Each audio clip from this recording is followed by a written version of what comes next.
लेकिन अब पाकिस्तान की सियासत से भारत की सियासत पर भी स्विच करते हैं, जिसमें दो नेताओं की बड़ी चर्चा हो रही है।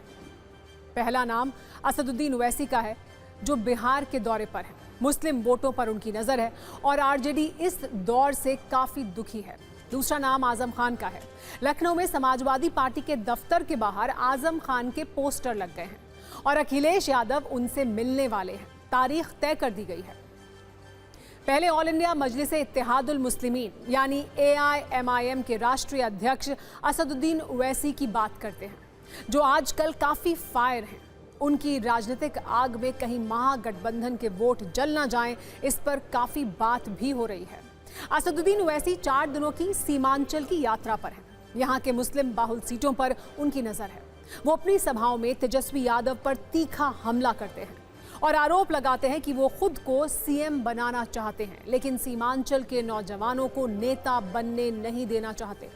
उन्होंने कल से आज तक में 3 बड़ी बातें कही हैं। पहली बात, सिर्फ मौत ही मुझे बिहार और सीमांचल आने से रोक सकती है। दूसरी बात, वो सिर्फ 6 सीट चाहते थे, ना मंत्री पद ना कुछ और, फिर भी उनके ऑफर को ठुकराया गया। और तीसरी बड़ी बात, उन्होंने ये कहा कि हम नहीं चाहते कि NDA की सरकार बने, अगर बनती है तो CM BJP का होगा, हम नहीं चाहते कि बिहार में ऐसा हो। ओवैसी की सभाओं में खूब भीड़ आ रही है। अपने तीखे और कटाक्ष वाले भाषणों से ओवैसी यहाँ के लोगों में काफी लोकप्रिय भी हो रहे हैं। ओवैसी की सभाओं की तस्वीर देखकर ऐसा लगता है कि वो तेजस्वी यादव को अपनी ताकत दिखाना चाहते हैं। अगर आपने हमें अपने गठबंधन में शामिल नहीं किया तो नुकसान हो जाएगा।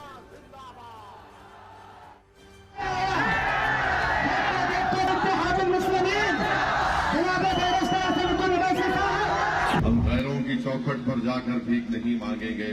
अब नहीं मालूम क्या होने वाला है राजद में, मगर मजलिस ने अपनी नेक नियति का इजहार किया। हमने अख्तरुल ईमान साहब ने लालू प्रसाद यादव साहब को खत लिखा।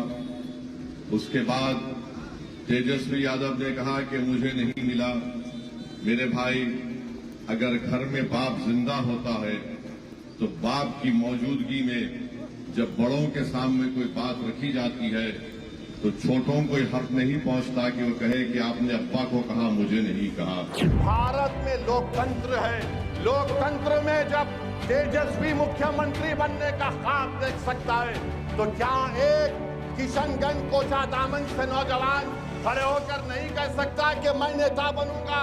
अरे क्या हम पैदा इसलिए हुए कि तुम्हारे ख्वाबों को पूरा करेंगे? अगर तुमको कोई चीज मिलेगी तो मुझे भी मिलना चाहिए। मैं अब तुम्हारे सामने सर झुकाकर तुमको अपना नेता मानने को तैयार नहीं हूं। तुम बात करना चाह रहे हो तो बराबरी की बात होगी, गुलामी की बात कभी नहीं हो सकती। कि बिहार में अगर मुसलमानों की लीडरशिप बनेगी तो फुला हो जाएगा, नुकसान हो जाएगा। अरे बिहार की सियासत की तल्ख हकीकत यह है कि राजपूत है तो उसका नेता है, भूमियार है तो उसका नेता है, कुशवाहा कुर्मी है तो उसका नेता है, यादव है तो उसका नेता है, पासवान है तो उसका नेता है, मांझी है तो उसका नेता है। अगर किसी का नेता नहीं है तो 19% मुसलमानों का नेता नहीं है। दरअसल बिहार के सीमांचल क्षेत्र में इस बार AIMIM और RJD के संभावित गठबंधन को लेकर राजनीतिक माहौल गर्म है। ये वही क्षेत्र है जहां मुसलमान मतदाता निर्णायक भूमिका निभाते हैं। बिहार की कुल आबादी 13 करोड़ से अधिक है। इसमें मुसलमान लगभग 17.7% है। सीमांचल की सीटों पर वो 40 से 70% तक हैं।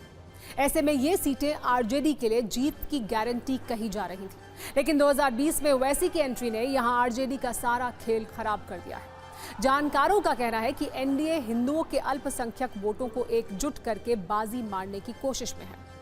अगर AIMIM की वोट गाड़ी की बात करें तो सीमांचल में इसकी स्पीड काफी तेजी से बढ़ रही है।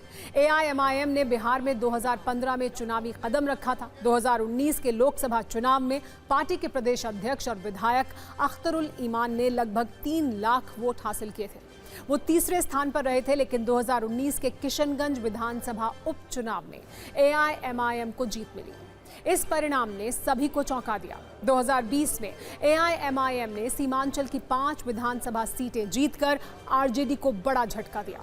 सीमांचल में आरजेडी को केवल 1 सीट ही मिली थी, जबकि मुस्लिम बाहुल क्षेत्र होने के बावजूद महागठबंधन की इस इलाके में पकड़ कमजोर दिखाई दी।